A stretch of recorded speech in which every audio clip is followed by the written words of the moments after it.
Hi, and welcome to our Tuesday night live broadcast. My name is Carmen, and if this is your first time joining us, welcome. If you are here every single week, or you've been on some of our other videos, welcome back. If you have not hit the subscribe button, make sure to do so. We do upload 4 times a week here on the channel, Monday, Tuesday, Wednesday, and Friday. We upload weight loss tips, health tips, healthy recipes. If you're new here, I am a former morbidly obese woman. I am a former 288 pound, busting out of a size 22, mom of 3. I was a weight loss failure for 10 years. And after riding the struggle bus daily, finally,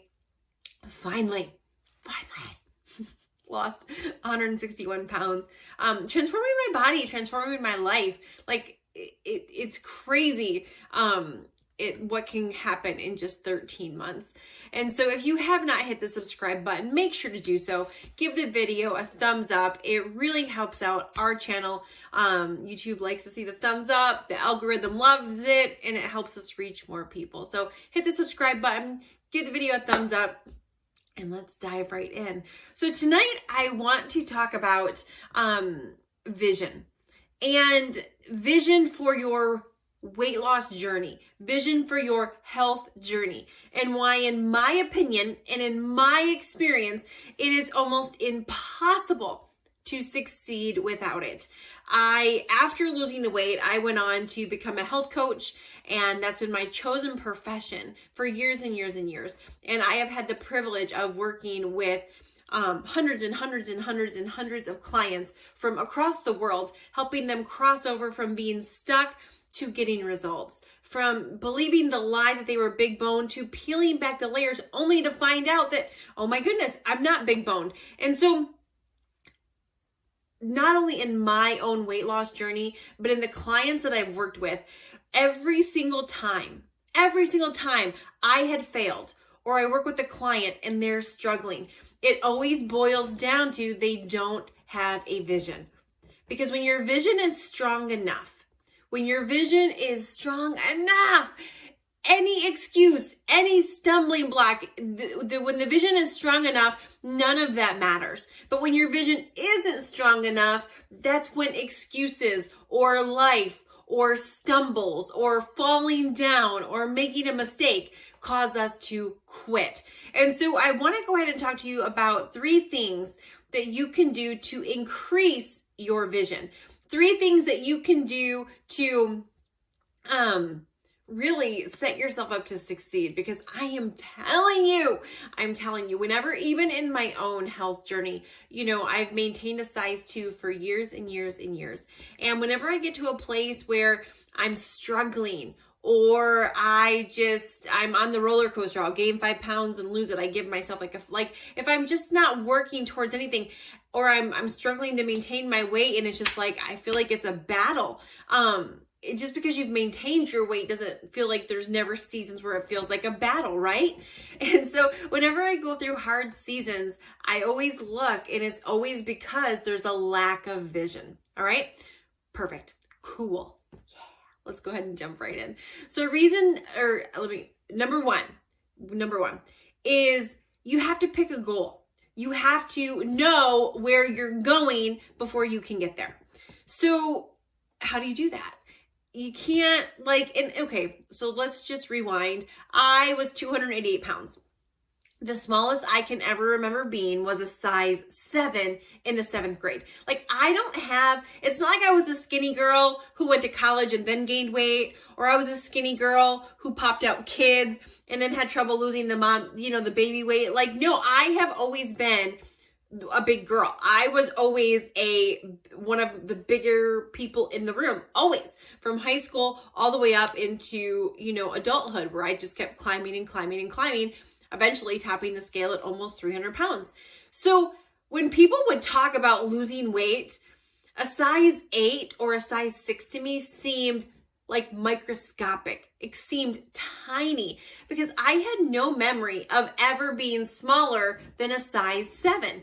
And so I really did believe the lie that I was big boned. I really did believe the lie that my people were big people and I wasn't ever going to be a small person. And so when people would say, what's your goal? For years and years and years, I would say things like, well, I would just love to be at a size, I don't want to be greedy. I would love to be at a size 12 or 14. Like that would be good. But the truth is, that wasn't true. When I shut my eyes and said, okay, what do I want to look like? What do I want my body to look like? It wasn't a size 12 or a size 14 if I was being honest. I said that out of a fear of failure. Now, don't get me wrong. I would have taken a size 10 or 12 compared to a 22. That was like, but if failure wasn't an option and I could wave my magic wand, what would I go to a size 12 or would I go to this size? And so I can remember I got online, and when I get clients started, one of the questions I ask them is, for reference, give me 3 celebrities whose body you're like, okay, I like her body. And it's not about being obsessed with a celebrity or coveting someone else's body. It's about creating a vision. It's about having a reference point of something you're shooting for. And so, we can't really go down to Bobby Joe Smith down the road and type in Bobby Joe Smith on, Smith Lane and see what she weighs. But celebrities, all that stuff is public. We can get access to it. And so I'm 5'4", so I can remember the day where I typed in, because I come from a business background, and I had learned the principle of creating a vision through business. And so when I got deadly serious about this weight loss thing, it just made sense to me that, well, gosh, if you want to succeed at weight loss, then surely you have to have a vision there too. And so I went down this path of creating the vision in which would help me succeed. And so I typed into Google celebrities that are 5'4". I can remember thinking some celebrities like Jennifer Lopez, Khloe Kardashian, Jordan Sparks, like those were the curvier celebrities. Then you had like the teensy tiny ones. But so I started looking at celebrities who were my height, and I started looking at, okay, again, if failure wasn't an option and I could just wave my magic wand, whose body would I just bam, have? And my eye gate was attracted to people like Jennifer Lopez, Kim Kardashian, Britney Spears, Catherine Zeta-Jones, people with some curves. But what I was shocked to find out is even with those curves, they were like a size 2, a size 4 at the biggest. And I was like, guys, you gotta know, in my mind, that was impossible for me. It was great for them, but that was going to be impossible for me. And the more I kept looking, almost every celebrity's body that I liked fell in between the 125 and 130 pound weight. And so I was like, okay, I don't really know if this is possible, but if failure wasn't an option, this is what I would do. So I picked the weight of 130 pounds. And, for me, it wasn't necessarily about a number on a scale. It was about looking in the mirror and being proud of the reflection staring back at me. It was about being confident, naked in front of my husband. It was about being able to wear a bathing suit on the beach and not ashamed to take my cover up off. It was about loving the reflection that was staring back at me, which didn't have a number attached, but it certainly had a feeling attached. And so 130 was a goal, because if you shoot for nothing, you will surely hit it. And so many of us that come from the overweight world, we get to this place where we're like, oh, it's not about the scale. Oh, it's not about this. Oh, it's not about that. Yeah, it's not about your worth is not wrapped up in a number, but if you're not overweight, you have a healthy relationship with the scale. It's only those of us that wind up overweight that have this unhealthy love-hate relationship with the scale. Regular, people who carry a regular weight don't have that same unhealthy relationship with the scale. And so, although it wasn't about a number, it was about having a goal. Because again, if you shoot for nothing, you'll surely hit it. A GPS is amazing, But if you don't put in the destination to the GPS, it's never going to get you there. Your goals are the same way. You can say, I want to lose weight, but if you don't have a destination, you don't have coordinates of where you're going, you'll never get there. You will wander around lost, frustrated, and eventually quit. And so I set the goal of 130 pounds. Now, at the time, I was 288 pounds. That means I was going to have to lose more than what I was going to weigh. And I can remember when I 160, actually it was 159 pounds I was going to have to lose. And 158 pounds. I can remember going to my husband and being like, okay, I got my goal. So like, I'm going to weigh 130 pounds. And I can only imagine my poor, sweet husband, what must have been going through his head, hearing his morbidly obese, almost 300-pound wife say this at the time. And he had watched me yo-yo diet and all these things. And I don't know what he was thinking, but he just smiled and said, okay, that's awesome. Like, what else was he going to say? And so that's where it started. So if you don't have a number, you need to have a number. You need to have a goal. You need to have something you're shooting for. And it's got to be specific. Nothing becomes dynamic until it becomes specific. And so, and my target was 130. And my whole attitude was, you know what? If I start getting towards that 130 and that's too low, I'll stop. But if I get to 130 pounds, and I still have fluff on me, then I'll keep going, because I had no idea when I started peeling back the layers what my body was going to look like. So there wasn't a hard and fast 130, but it was a starting point. It was a goal. And I cannot stress to you enough how important a goal is. And for a decade, I was afraid. Like when someone would say, when I would start a diet or start working out or whatever way in the moment, whatever my flavor of the month was for losing weight, I never had a goal. People would always say, well, what's your goal? And I would be like, well, if I could just be around this, I'd be happy. But every time I said things like that, if I'm being honest, it was coming from a fear of failure, a fear of, what if I say that I want to weigh 130 pounds and I can't do it? Then I'm going to look stupid. Then I'm going to look silly. Then people might laugh at me or whatever. Look, this weight loss thing, you've got to do it for you and you alone. Like, you can have other whys and reasons, but at the end of the day, you're not doing this for anybody else's approval. And so you've got to set a specific goal, and you've got to set it with the question of, if failure wasn't an option, what would my weight look like? What would my body look like? What would the size of my butt be? What would my health look like if failure wasn't an option? And when you start setting a goal like that, now you're being honest with yourself. Now you're saying, okay, if failure wasn't an option and I couldn't fail and I had a little magic wand, bam, here's what I would do. So tip number 1 is you got to have a specific goal of where you're going. All right. Tip number 2. You have to start building the vision. And what you water will flourish, and what you starve will die. And so you've got to start watering the vision. So once I caught this vision of, okay, when I get to my goal, I'm going to weigh 130 pounds. Then it was like, okay, well, when I get to this goal, what will I wear? Like, what will I wear if I'm 130 pounds? Where will I shop?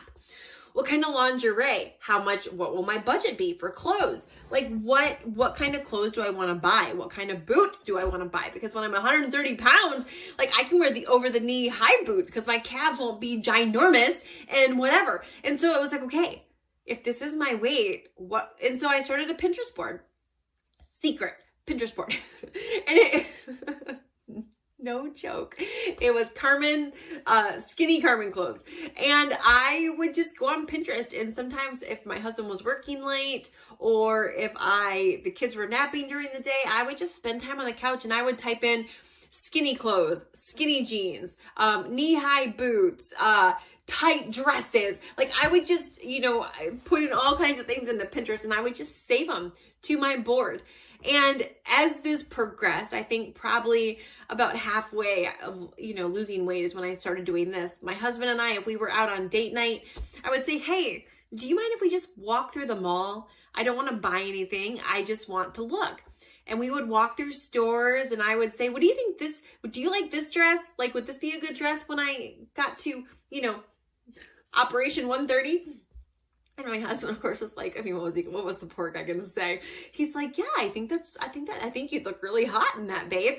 And so this whole time, when you feed your vision, what you're doing is you're not giving room for doubt. Doubt kills more dreams than the graveyard ever will. Doubt is the biggest dream killer on the planet. And if you start watering doubt, well, doubt sounds something like this. Well, Carmen, you've never been 130 pounds that you can ever remember. What makes you think you can do that? You have a bad week. This is too hard. There's no way you're ever going to get there. This is doubt. Carmen, if you ever got to 130 pounds, you would look anorexic and like a 12-year-old girl. You'd have no boobs, no butt, no curves. All these little things that come into your brain that make you doubt if you can do it. You're not responsible for the thoughts that come into your head, but you're responsible for what you do with them. But the more you water that vision, the less those thoughts are going to come into your head. And so, again, it was investing time into picking out what clothes I would wear. Where would I shop? Deciding on an amount, going to my husband and saying, hey, so when I lose all this weight, I'm going to have no clothes. Nothing, none of my size 22s are going to fit me. In fact, today I can stand in one leg. Like if I still have a couple pairs of my old jeans and I can get in one leg of those jeans and then just hold them out. That's how big they are. So it was like, okay, I'm not going to have anything. Like nothing's going to fit me. And I just prayed that my shoes would, because I am a shoe lover. I have hundreds and hundreds and hundreds of pairs of shoes. I know it's more than any. I could, if there was a tribe and they all wore the same size shoe, I could furnish the whole tribe with shoes. It's ridiculous. But anyway, it's one of my hobbies, collecting pretty shoes. And so it was just praying, Lord, let my shoes still fit me. And most of them did. But anyway, so I knew I was going to have nothing left that fit me. And so I was like, okay, what will our budget be? And we had a $5,000 clothing budget and a $1,000 lingerie budget. Because any of the lingerie that I had certainly wasn't going to fit me. And so it was okay. Here's my budget. Where am I going to shop? What am I going to get? And so that really helped feed my vision. And so number one, you have to have a vision. You have to know where you're going. It has to be specific. The more specific, the better. Number two, when you get there, what are you going to wear? What kinds of things are you going to do? Are you going to skydive? Have you been somebody who's said your whole life, maybe I want to skydive, and you haven't been able to because your weight? Or maybe you wanted to go horseback riding, or maybe you wanted to go to an amusement park and you wanted to ride on the roller coasters, or you wanted to go to the park with your kids and go down the slide. Whatever it is, maybe there's certain positions sexually that you couldn't do with your husband. Because let me just tell you, when you lose weight, if you're married, your sex life gets a bazillion times better. Because I'm half the person I was. So I'm a little more flexible. There's a lot less fluff that gets in the way. Are you with me? It's way too much. That's TMI. TMI, Carmen. Get back to the point. And so, what will all of that look like? What activities will you do? What will you wear? What will you do? All right. Number three, in the way of building your vision, you have to talk about it. You've got to talk about it. Where are you going? What are you doing? I would talk about dresses that I was going to wear, clothes that I was going to wear, shoes, boots, places I was going to go, going to Universal Studios and not being afraid to get in any line, because I knew that I wouldn't get kicked off. And I have totally been kicked off many rides before where I've gotten in line, I've waited, you get up there, you go to buckle yourself with the roller coaster and it will not buckle. The attendant comes over, they try, and they just say, I'm so sorry, ma'am, you got to get off the roller coaster. This isn't going to work. You're not going to fit. and then you do the walk of shame all the way down. Yeah, that's really not very fun. So anyway, yeah, gosh, that happened, I think, 4 different times where and now today we have season passes to Six Flags here in Georgia, and it's just crazy to think that I can go get on any ride. I can buckle up any seatbelt. I don't have to worry about, am I going to need an extender? Is it going to fit? Am I going to be stuck in the middle on an aisle? Like, how is that going to work?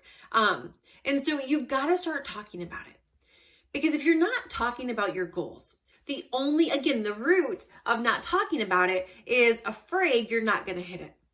And fear and faith cannot coexist. So if you have faith that here's my goal, and come heck or high water, I'm going to hit it. No matter what lemons life throws at me, I've got this. Like, I might get knocked down, but I'm not going to get knocked out. And even if I get knocked down, I'm going to get back up again, because my health is a priority. When you have that attitude, and you know that your destiny is success. When you know that this is a done deal. It's just how much time is it going to take? You talk about it. You're not afraid to talk about it. And so make sure you're talking about this with people. Make sure you're telling people, hey, I'm losing weight. Yeah, I lost 10 pounds last month. Yeah, my goal is to get down to 150 pounds or 130 pounds or whatever it is. And look, there are going to be people along the way that try to poo-poo your goals, that try to say, oh my goodness, Carmen, 130 pounds? You're going to no, that's way too little. You're going to look sickly. You've got to stop way before then. And if you get anybody who tries to naysay that, just say, that's a good point, maybe. And if that's the case, then I'll definitely reevaluate. So yeah.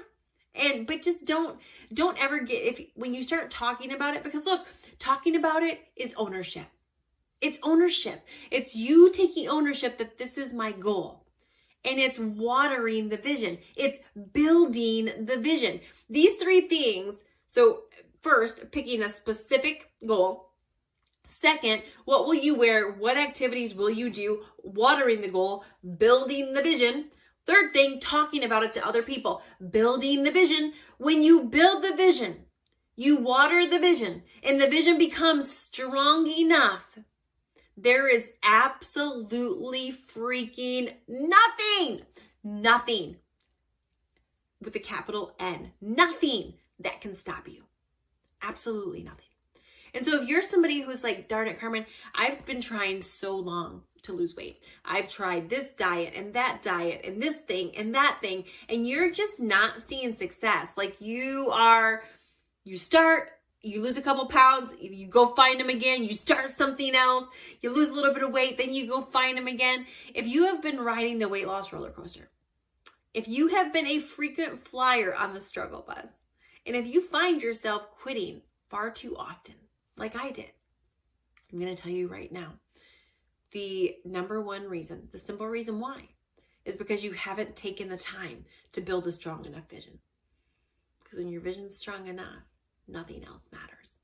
And if I had to boil it down to one thing, like one reason, like, I get asked all the time, Carmen, how did you go from failing to succeeding? Like, how did you go from morbidly obese, a size 22 to a size 2 in just over a year? How did you lose 100 pounds in your first 202 days? There's lots of things. There's lots of reasons. And in our monthly coaching program, we go through a lot of those. But the number one biggest reason is I had a vision. And I kept watering it. And it grew. And when that vision grew, there was no way I was going to fail. There was no way I wasn't going to hit my goal. And so, anyway, yeah. And this is one of those things that it sounds so simple. It sounds like, okay, that sounds really simple. But I promise you, having a vision, anybody that has ever succeeded in anything, whether it's marriage, finances, business, raising kids, health, vision is one of those common things that every person who has ever succeeded knows how powerful it is. And for those of us that are trying to succeed, we think it sounds too simple. It sounds hooky spooky, like, oh, it can't be that simple. But it is. Now, it does take time, and you have to take the time to build the vision. But once you build it, baby, look the heck out. And so thank you so much for watching. Make sure to check out some of the other videos, some of our other Tuesday night lives. Tomorrow we will have another video going up. And if you haven't, and if you didn't at the beginning of the video, make sure to give the video a thumbs up, smash that like button, and subscribe to the channel. Thanks so much for watching. Have an awesome week, and we will see you on the next one.